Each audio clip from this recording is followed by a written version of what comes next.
Hey, you. Yeah, that's right. I'm talking to you. Are you looking for the best way to promote your podcast? It's easy. Just advertise your podcast to your ideal target audience. That's right, listeners of similar podcasts. Podbean has the best and most cost-effective options for you. Just go to the website sponsorship.podbean.com/STR. That's right, your friends here at Scout Team Radio are hooking you up. Go to sponsorship.podbean.com/STR and you will get the best deals to get your podcast rolling. Now sit back, relax, and enjoy Scout Team Radio. Yeah. You want to like them, but you can't. Are you listening? What? Are you listening? Did you bring me on this show to insult me? Yeah. That's what I'm saying. That's what I'm trying to say. Yeah. Hey, y'all don't want it with us, man. You straight gangsters over there, Straight man. gangsters.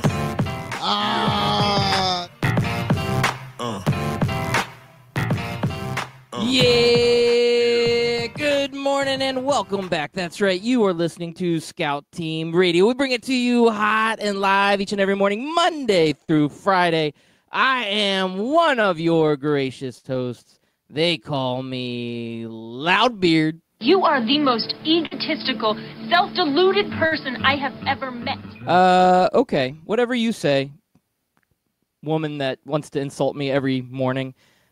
We got another person on the microphone. That's right. It is the great American. It is the great patriot. We know him as America. Yes, ladies and gentlemen, boys and girls, children of all ages, it is your boy, Chris America, coming to you live this Monday, June the 10th, 2019, and it is a pretty good Monday, Loudbeard, because I had a pretty good weekend. Did you have a good weekend? Oh, absolutely. Every weekend's a great weekend, Chris America. So what did you do this weekend that was so wonderful? You got any good stories to tell us here this fine Monday morning? Well, Friday night, me and the boy and a good friend of mine, Linsky, we went out to the movies and we saw Dark Phoenix. I said, you know what? I'm going to give it a shot. And all right. I feel like, Landon loves any comic book movie. So I'll at the very least, I'll take it for him. At least I'm not having to watch any more of those like kid shows like Caillou or Baby Shark or any of those other types of movies. If I'm going to go watch a bad movie, at least it'll be a comic book movie, right? Yeah, there we go. Good way to think of it. You know that I went in with low expectations too, like very low expectations. I think I know where this is going. It was actually really good. I was impressed. I like to hear that. I was very impressed. Have you seen it yet? No, I want to see it. The reviews initially when they came out, I like to read up on the reviews on these movies, were just totally killing this movie. Like it had no heart, it had a terrible ending, blah, blah, blah, blah, blah.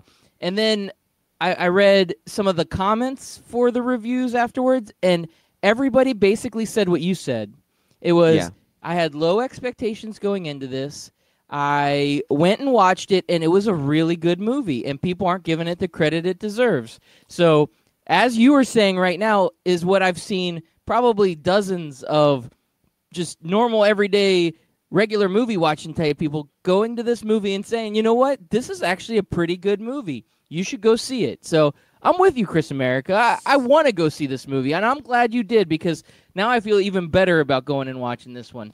So, to hear a review say that this movie had no heart, I'm flabbergasted, because that was one of the things I loved about this movie, is it got back to the heart of the X-Men.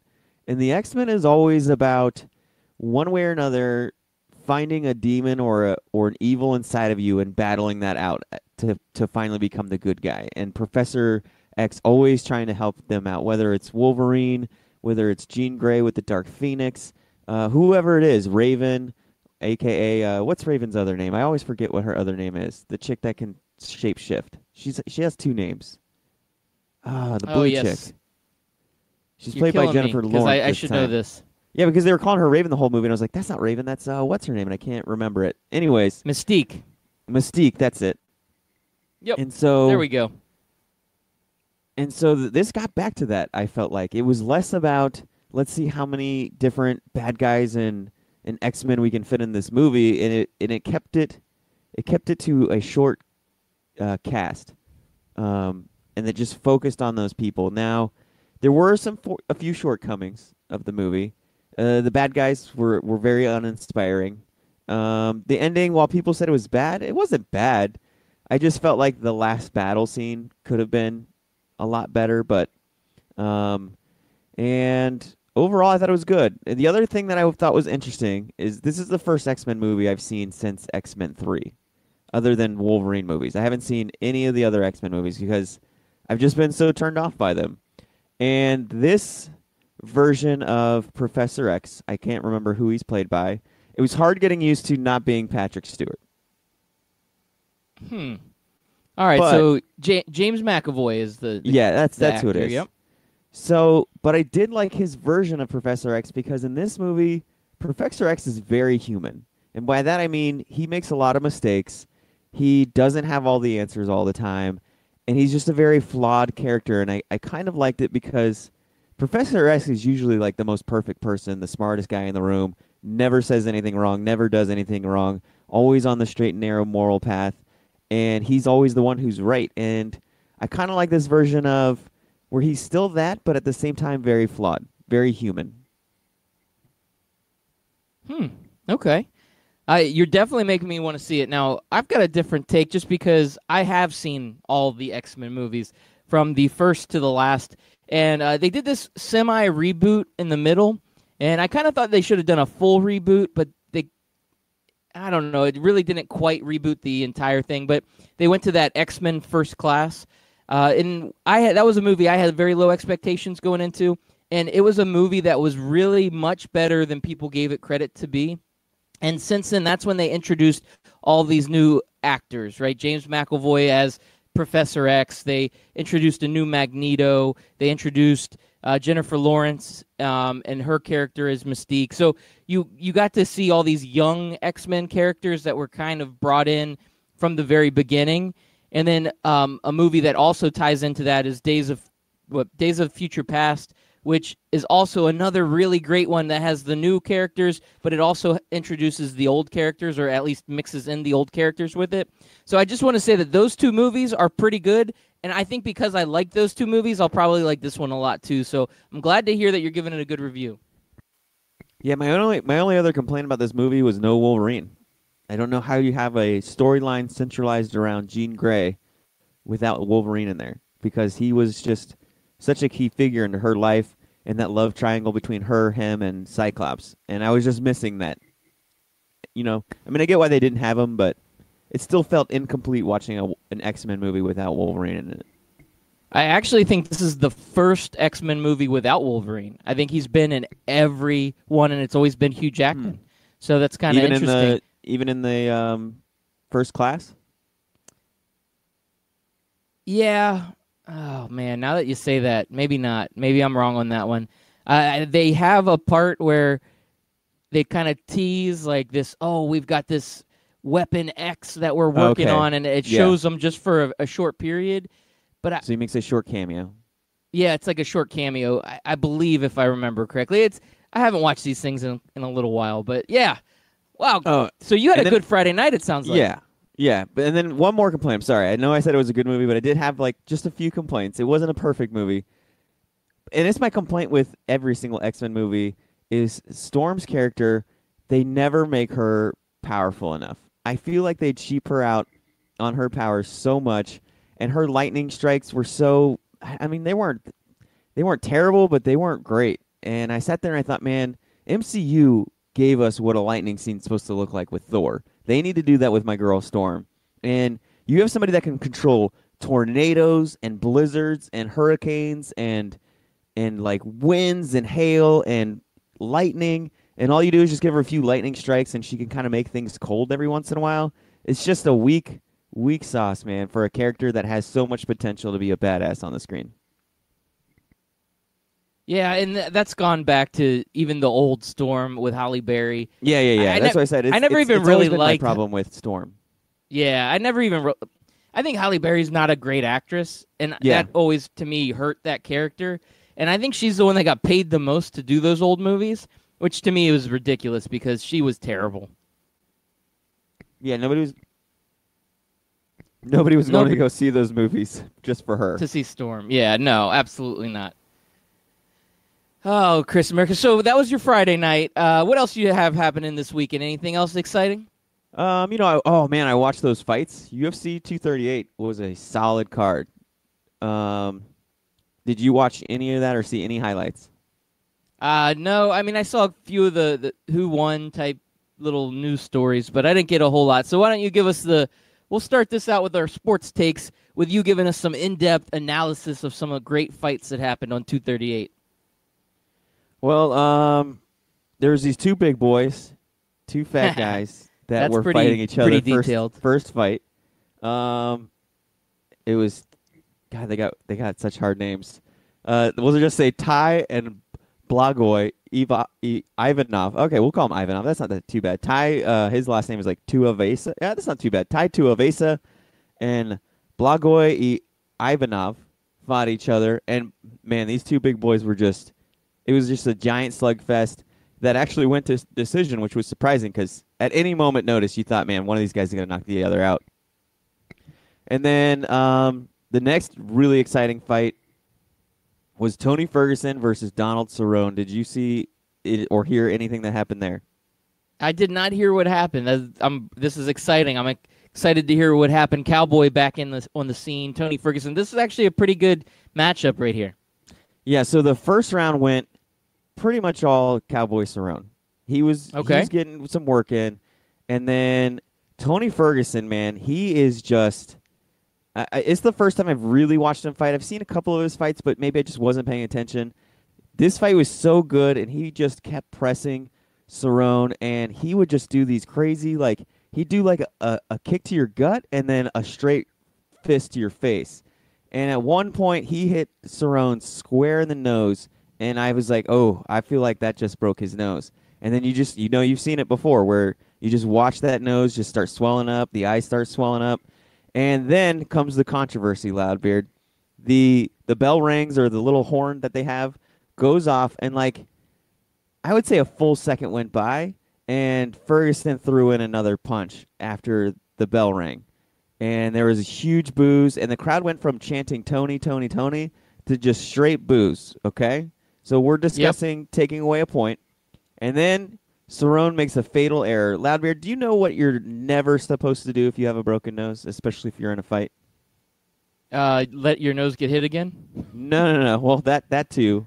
But the number one golden rule, for those who don't know and haven't watched fighting that much, every fighter knows this too, so I don't know why he did that. And he even admitted he knew it, and he regretted it after he did it. You never blow your nose if it's broken.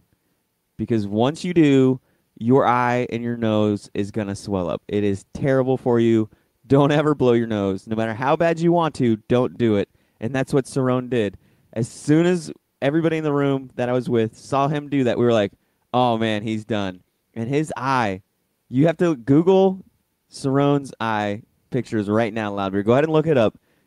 Those at home, look it up if you didn't see the fight. It was swollen shut. And he kept trying to open his eye, and I was cringing the whole time. I'm like, stop touching it, man. I don't want to see that. Oh, It was bad. It was What bad. I'm going to do is get a copy of this picture, and we're going to tweet it out on our go Twitter ahead. page. You make sure you hit us up at Scout Team Radio on Twitter. We've already got a tweet coming in hot this morning from Memphis Spence. He's throwing out a little bit of a question on some NBA free agency. We'll get into that a little bit later, but let's go ahead and tweet out this picture. If I can get a good picture of it, I'll go ahead and put that out on our Twitter page so that all of our listeners can check this out. So I'm going to skip over the co-main event because that was the most epic part of the night. You would think that this Tony Ferguson Cerrone? No. So we'll go over to Henry Cejudo versus Marlon Moraes, a championship fight. They were going for the bantamweight title that was, I guess it was vacant, or it was, I don't remember. I didn't hear the whole background story. I think it was vacated because of injury or something. So Henry Cejudo, who beat Mighty Mouse, the first guy to beat Mighty Mouse in forever, and won that title, decides he's going to move up a weight and go after this title and become another champ, someone with 2 championships. It's the new craze in UFC now. Loudbeard is when you win one championship, don't defend your belt. Just go ahead and go fight the next weight class up or down and try to get that championship. You know who started that? The man himself, Conor McGregor. Yes, he did. Yep, And absolutely. so this was a really good fight. Again, it was kind of like the Ferguson-Cerrone fight. Moraes came out round 1 and just took it to him. And then Cejudo just was like a damn pit bull, man. He just kept attacking and attacking and attacking. And Moraes couldn't do anything with Cejudo, whatever he was doing. And finally in round 3, 451, knockout TKO. But then I'm going to go to the fight of the night. It was Valentina. Was that? That's the women's fight, correct? Yes, Valentina Shevchenko versus Jessica Ai. And this whole entire fight, like Jessica Ai was just, she's 14. She was 14-6 going into the fight. Won no contest. She had no business being in the ring with this chick. The chick just outclassed her, outfought her. And throughout the whole entire match, Valentina was doing these, like, just these massive body kicks, just straight to her gut. You could feel them through the TV. And then finally she went for another kick, and Jessica Ai went low to block it. But this time Valentina was going high and knocked her in the head, and Jessica Ai dropped like a heavy bag of potatoes. She was out for a solid, 5 minutes after the fight, and I'm not even exaggerating. Like, I feel like if I said 5 minutes, I still feel like it was longer than that. It was the most ridiculous knockout I've seen in a long time, right up there with that Wilder knockout. If you haven't had a chance to see that, go ahead and Google that, find it somewhere, because it is a vicious kick to the head. There was absolutely zero defense. It's not one of those, where you see them where they kind of graze the head and they kind of just knock them over. No, this was just a straight-on kick to the head, like a baseball bat just hit her right upside the head, and she was out. Man, that sounds like a nice card. I wish I could have watched that with you. I know you invited me over for some Natter Days to catch this fight. Unfortunately, had some other plans going on, but man, I miss watching some good UFC with you, Chris America, because some of these cards, even if the names aren't big names, they're not household names, you get really good action in these. And from what the recaps that I saw and how you've described it, I think I missed out. I think I really missed out on this one. And this was, I've complained about UFC a lot. This was like old school UFC type card where it's just the best guys versus the best guys. You just have 2 equally good guys. Like those 2 heavyweights I mentioned, they're never going to be champions. They're never going to be 2 guys that you see making their way up the rankings to challenge DC or Stipe or any of those other guys. But they were fun to watch because they were equally matched. They were good fighters. And, sometimes you just need a little Maction, just like when you watch Mac football or Conference USA football. Sometimes you just like seeing 2 equally good, equally teams playing each other and just duking it out. Sometimes it's just fun to watch the lower level people, and this is what I like. There was no Conor McGregor versus Mayweather or no bus scenes, no Brock Lesnar jumping into the ring afterwards. It was just straight mano-a-mano, 2 guys fighting each other. And then Henry Cejudo, after his fight, he's like, I want to go up to the next weight class. And he starts listing off all of these fighters. He says he's got a hit list, but Dana's got to pay him and all this other stuff. It was good. It was good to see. It was good. It was a good Saturday night. Nice. Now that's that WWE side of action that is kind of shaken off into the UFC, where it seems like at the end of each of these main events, there's somebody out there on the microphone saying something crazy. And hey, that's good. Got the hit list. Let's see it. Let's step it up. Keep these fights coming. We want to see more fighting. It seems like a lot of times I'm challenging you guys like that I love. It's the other charades that like the Brock Lesnar jumping in the ring or the Conor McGregor throwing stuff out of a bus and all that other like true WWE stuff. Because fighters have been calling each other out since the beginning of time. And when they back it up, it's great. So it was a fun night. So I missed the basketball game. Do we want to talk about that now, or do we want to talk about the hockey game? Let's go hockey first. We'll save the basketball. We can go. Yeah, let's talk that hockey. So I do want to mention to you, Chris America, that I feel like as a kiss of death person myself, I think I've been outmatched. There is somebody out there that has outmatched me for the kiss of death. and that would be the St. Louis Dispatch. They prematurely publish a congratulatory article congratulating all the players of the St. Louis Blues for winning the Stanley Cup as they publish this on their digital platform. And this was before the game even started, Chris America. Now, if you are the St. Louis Dispatch, is that giving your team the kiss of death or what? It really is, and it's giving you an embarrassment of death. Yes, it You're is. never going to to live that down if the St. Louis Blues don't win this. Yeah, it's bad luck. It's a now, bad look. do you think that was prematurely released, or do you think that was like, hey, intern, make sure you hit save on that file, and he accidentally hits post? No, I think what you're saying makes more sense. It's definitely something they did not want to put out ahead of time. Yeah. You're probably right. It was probably like, okay, let's go ahead and we'll schedule this to come off right when the Blues win. Yeah, so just if go they ahead and get it win, we'll typed go up. ahead and hit publish. Yeah, get it typed up, get it ready. We're prepared. That way, the second that they win, we can go ahead and publish this. And yeah, you're right. The intern's like, you said publish this, right? Right, yeah. No. Once the Blues win, you can go ahead and publish it. He's like, oh, yeah. So you said publish this, right?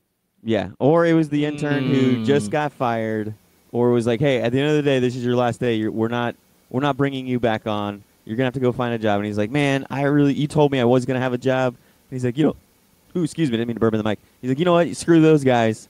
I'm gonna publish this thing and walk out the door. Not even tell anybody. Wait until it makes it viral before anybody of importance notices that it's up there. And he happens to be from Boston. It's weird turn of events. Yeah, it's kind of so like the last night- T-shirts. They print out T-shirts for both teams, especially if there's like a Game 7. I don't know when they start making both team T-shirts in 7-game series, but I've always wanted them to hand out the wrong box, where it's like, let's say they hand out the Rams Super Bowl championship box to the Patriots, and they start putting them on, and nobody really notices until it's too late. Yeah, I'm sure it's happened at some point. I'd like to see it happen again. I mean, they do. They make both sets of shirts, and yeah, it could happen. It's an easy mistake to happen. It's like when Steve Harvey announced the wrong Miss America. You can remember that. It happens. Mistakes happen. Yep. It's like that one time where it was Best Picture, and it was Moonlight that won, and they were given some other movie credit. That whole thing, that whole mess. These things happen, and we're waiting for it on the sports stage for somebody to just hand out the wrong T-shirts. It happened with these Blues and Bruins, just like the St. Louis Dispatch did. You got to sometimes make a mistake. Now, I do feel like you were kind of kiss of death because you started giving the Blues goalie a lot of credit, and he let in 5 goals last night. Yeah. When you have a chance to win the series at home. Hey, one of those was an empty netter, though, so come on. Okay, Gotta, so 4 can't goals. Give them all the... 4 goals, all right. Yep, so Bruins, they forced the Game 7, so there's nothing better in the world of sports than a Game 7, is there, Chris America? This is what it comes down to. We're getting all of our money's worth in this NHL playoffs, and we are down to a Game 7, mano-y-mano, like you said with fighting. That's what this has come down to. Mano-y-mano, Blues versus Bruins. Bring your best game. It's all or nothing. Let's do it, and I'm excited, man. Game 7s, to me, that's the best thing there is in sports, so I'm glad this series is going to a Game 7. It's a flip of a coin at this point. Yeah, I kind of now I kind of have to root for Boston because I hate seeing the away team win the championship because the crowd is gone. You only have maybe like a couple thousand of the away team fans there, and I just hate the celebration afterwards when the away team wins the championship. It's just not as exciting as when the home team wins and like the whole crowd stays and they're cheering and watching the trophy ceremony and everything. Remember at Loudbeard says that when Warriors force a Game 7, ... at Scout Team Radio. That's Scott Kaiser checking in, Loudbeard, giving you some shade. It is hot outside, so you're going to need that shade from Scott Kaiser. Yeah, so I'm going to remember what after the Raptors finish this off at home. I'm going to have to remember this fake Game 7 that Scott Kaiser's thinking about. Okay, I see where this is going. So the kiss of death I gave to the Bruins, the Bruins may win it at home and shake off my kiss of death because I got out kiss of death by St. Louis. Now, is Scott Kaiser giving the Warriors a kiss of death? Yes, I think he is. I think he is. He's trying, but he's no Mike Berlon. He might Yeah, but he might want to get his co-host in on that tweet. You know, ever since Scott Kaiser was drinking those Natter Days last Thursday night, he, you know, once you say that you're a craft brewed guy and then you go InBev, then all of a sudden your world gets flipped upside down. So now all of a sudden he could have picked up the powers of the kiss of death from Mike Berlon. They may have transferred it through the Natter Days. This is a theory I have. It's very feasible, and I think it may have happened. So Scott Kaiser just gave the Warriors the kiss of death. Thank you, Scott. I appreciate it, and we always appreciate you hitting us up on Twitter. Always a good time. Yes. So Loudbeard, So, Chris America. I asked you before. We only have 5 minutes, so we won't go deep into it. I asked you before we left the show, will we be at Gentleman's Sweep or a 2-2 series? And you said your heart says Gentleman's Sweep. How happy is your heart right now that we're on the cusp of a Gentleman's Sweep tonight? Well, Chris America, I have to say that I feel really darn good about this. I feel good that I put money on the Raptors several weeks ago and that may pay off. And regardless of the money situation, when I go to mybookie.ag and I put in the promo code 12ounce sports and go and put money down, besides that aspect of all of this, I will have to say that I'm just ready to see another team win other than Golden State. I'm glad it wasn't the Golden State Cavs rigmarole that we've seen over and over and over again. I'm ready to see a different champion. And yeah, the Golden State Warriors, everybody said, hey, they're just guaranteed victory, right? Like, why do we even play the season? Golden State's just going to win again. How many times have I heard that? I heard that last year, and when they won, it was like, see, why'd you even think the Rockets had a chance? This year, I felt the Raptors had a good chance, and I was like, oh, but it's just Golden State again. Oh, Golden State always wins. I am sick and tired of hearing that Golden State always wins. The way the Toronto Raptors have played this team, they have buried them in these games. Other than one quarter, the Toronto Raptors have straight up dominated this series, and I love it. I love it. I love it for a team that has never won an NBA championship. I love it for it's a big market, but it's not a big NBA market, right? Toronto, it's Canada, for God's sakes. We're talking about the National Basketball Association that is based in the United States, and this Canadian team is coming in and taking the best team, the Golden State Warriors, and making them look like chumps. Now, they do have injuries. I'm not going to put that past the Golden State Warriors, but Toronto looks so good. So good for Toronto, man. Good for you. Go Raptors. Now, I want to go back to that bet, Loudbeard. I've never gambled really ever in my life. I think I've played some slots. I think I've taken a few spins on the roulette table, and I've played some blackjack, but never really have I ever truly gambled on anything other than just like $5 here, penny slots there. What is it like to be on the cusp of winning a $100 bet that you made weeks ago? To see that $10 turn into $100? Yeah, it feels good. It feels good. You know what the problem, and this has always been the problem with gambling, is when you win, you know what you want to do, right? You want to gamble some more. You want to gamble like, oh my God, look what I can do. What if I would have put $100 down on this? I could be winning. I would have had $1,000 right now. Yeah, except if you put $100 down, you lose that money. That's how that works. It's the rule of gambling. Now, Chris America, I have to read this tweet out. I had this story locked and loaded, and Scott Kaiser, he's jumping on it, and I love it. We're gonna get off of basketball for the next 2 minutes. Get on a little quick baseball story. He says, Scott Kaiser tweets in at Scout Team Radio. He says, okay, can we talk about this Brett Gardner hitting himself in the face with the helmet and injuring himself story? The answer is yes. Yes, we can talk about that. You know why we can talk about that, Chris America? I don't know if you saw the story or not, but Brett Gardner gets frustrated, throws the helmet down. The helmet says, screw you, Brett Gardner. He jumps back up, punches him in the face. He has to get stitches. He's a bloody mess. And you know what? Serves you right, Brett Gardner. Best story of the weekend right there. Helmet wins. TKO. Boom. Take that, UFC 238. Well, fun fact: Julie Dolan of WLKY. I don't know what news channel that is. It's some CBS News. I'm assuming that's in Kentucky. I don't know. She responds. She's got her blue check. She says, "Fun fact: I was friends with him in college." There we go, Julie. Thank you for listening in, and we're actually probably just retweeting to Scott Kaiser. And Scott she's Kaiser with the responding to reply. her, Yep. Yep. It's a good reply. He said, "Call him up and tell him how much of a dummy he is." That's actually I'm gonna have to retweet that right there. This is great radio right now. We're retweeting as we're on radio. There we go. Good job, Julie. Good job, Scott. Both of you guys keeping it real, keeping it hot. We love it here at Scout Team Radio.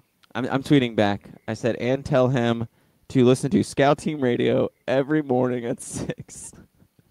Look at you. Good shameless plug. There we go. Shameless plug.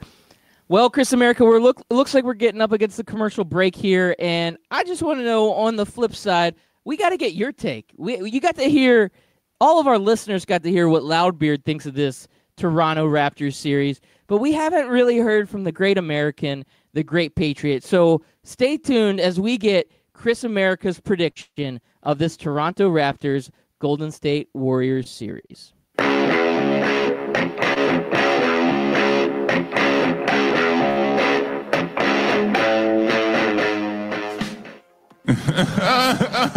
Hey, Kawhi, what are you laughing at, man?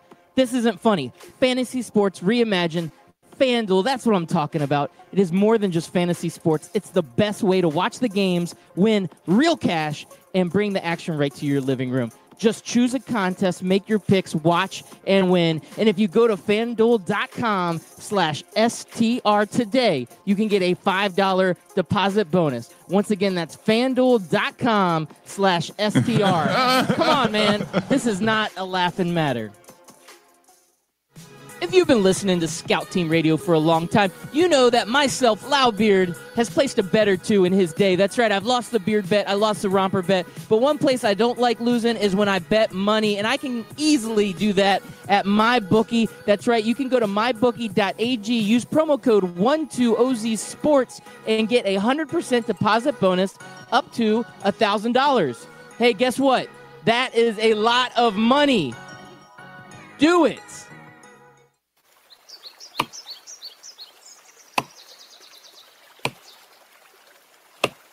When I'm working hard, I build up a thirst for sports. That's when I grab a cold 12-ounce sports radio.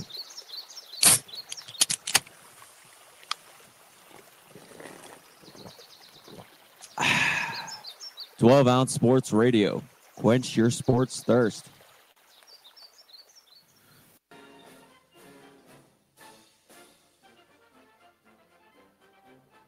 Hey everybody, it's your favorite Patriot, Chris America, and I want you to listen every single weekday, Monday through Friday, 6 a.m. to 7 a.m., and on replays from 11 a.m. to noon of Scout Team Sports. Listen, George Washington did not cross over the ocean blue in 1492 to defeat the Nazis, so you can listen to the same tired national clickbait sports stories. So once again, tune in to us every single morning, 6 a.m. to 7 a.m., and then we replay from 11 to noon. I will see you there, and God bless America.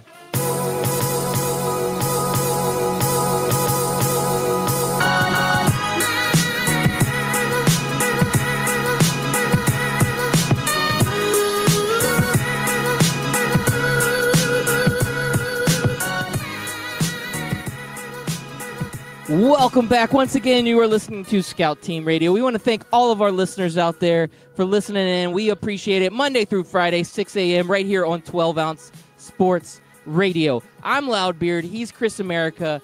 And, man, we enjoy being on these airwaves, and we enjoy all of our partners out there. We've got the Full Press Radio Network that we are now on live every morning, 6 a.m., Monday through Friday. We also are on the Barn Burner Podcast Network. Good friends of ours, and Barn Burner puts our podcast up on that podcast network each and every weekday. If you want to hit us up, if you can't catch the show live, that's okay. You can hit us up on that podcast. You can search us on Apple Podcasts, on Spotify Podcasts. Just search Scout Team Radio, or go to our website, We have got a hot website. Check it out, scoutteamradio.com. That's right, scoutteamradio.com. It's got all the latest episodes. It's got all kinds of great information about us and a lot of specialness out there on that, including the Battle Inside podcast, which is one of our let's say, part of our network here, right, Chris America? I guess I could say that. It's part of our network, so make sure you check that out. Yeah, We've got a dedicated page to my that. other show. Yeah. Yeah. Go to show. scoutteamradio.com, Battle Inside podcast. It just deals with my mental health and some of the personal issues that I'm going through to kind of help myself and to help others. It's been a fantastic journey so far. Awesome, man. That's great to hear. Before we fulfill that tease and give you the platform to tell us what you think of this Raptors Warriors series, I just wanted to thank everybody that interacts with us on Twitter. We had Memphis Spence tweeting at us this morning. We're going to get into his tweet here in a little while. Scott Kaiser was coming in hot tweeting at us. And also Julie Dolan was tweeting at us. That's right, Julie Dolan from WLKY in Kentucky. It is their CBS affiliate. Julie, thank you for tweeting in.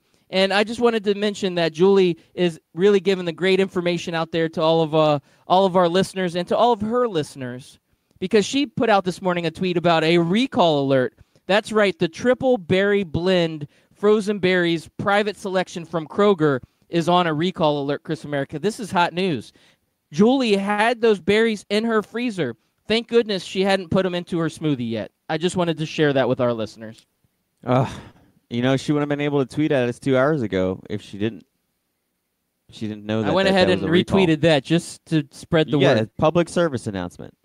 That's right. Everybody, keep it going here. We need to make sure that the Triple Berry Blend is not in your freezer too.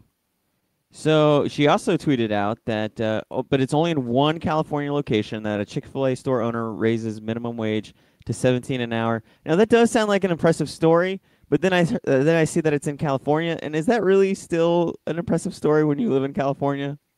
Nope. Isn't 17 an hour really like making $3 an hour anywhere else? Yep. Well, Loudbeard, you wanted to know my take on this series, and I have a few words for it. Impressed is one of them. Shocked and excited. This has been all those things have just been never seen any of it coming.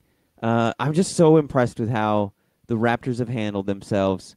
They've taken advantage of everything that they need to take advantage of, except for that, like you mentioned, that 18-0 run and that Game 2 final few minutes. They didn't take advantage of that. But other than that, they've been lights out. They've put the pedal to the metal. They haven't once let up on the gas, other than, like I said, the aforementioned times. And the Warriors are beat up. And they are a very average team right now because they're beat up. And the Raptors are just using that depth that we've talked about all season long and especially all playoff long. And you realize now that the Raptors have won 7 of the last 8 games that they've played? Yeah, going down 0-2 to Milwaukee, and then since then, they're lights 7-1. That's insane. It's impressive. We talk about getting hot at the right time. There's no greater time to get hot than Game 3 of the Eastern Conference Finals and carrying that over to the NBA Finals. I think the story moving forward, though, is going to be Kevin Durant. Because now, if you saw over the weekend, Sunday, officially, Kevin Durant practiced back with the team and is now listed as questionable. I think a lot of his teammates right now have a lot of confusion on whether or not how serious this is, because you look at other injuries in the series. Klay Thompson, he had a severe hamstring pull, and they said, oh, he's probably going to be out, and he said, I don't want to be out. He wanted to play, and he missed the one game, but he came back, and he fought through it. Kevon Looney, the guy has some cartilage rib fracture thing going on. Was he supposed to be out for the rest of the season? He was supposed to be out the rest of the series, and he comes back and he puts in a few quality minutes. I mean, he put in 20 minutes. Yeah, these guys are fighting through injuries because they know this is it. This is the end. You win it all or you go home with nothing, and you got guys fighting through this. DeMarcus Cousins, another guy that at one point they said, all right, he's done for the season, and he said, no, I want to fight back and get back into the series. And you see DeMarcus Cousins, even though he doesn't look like he's 100%, he looked a little flat, especially that second game he was back. He's fighting through it, and he wants to play for his team. And you look at all of these examples, and then you've got Kevin Durant with a calf strain, and Kevin's like, I'm not going to sit on the bench. I'm not going to practice. Now, this is bad. This guy's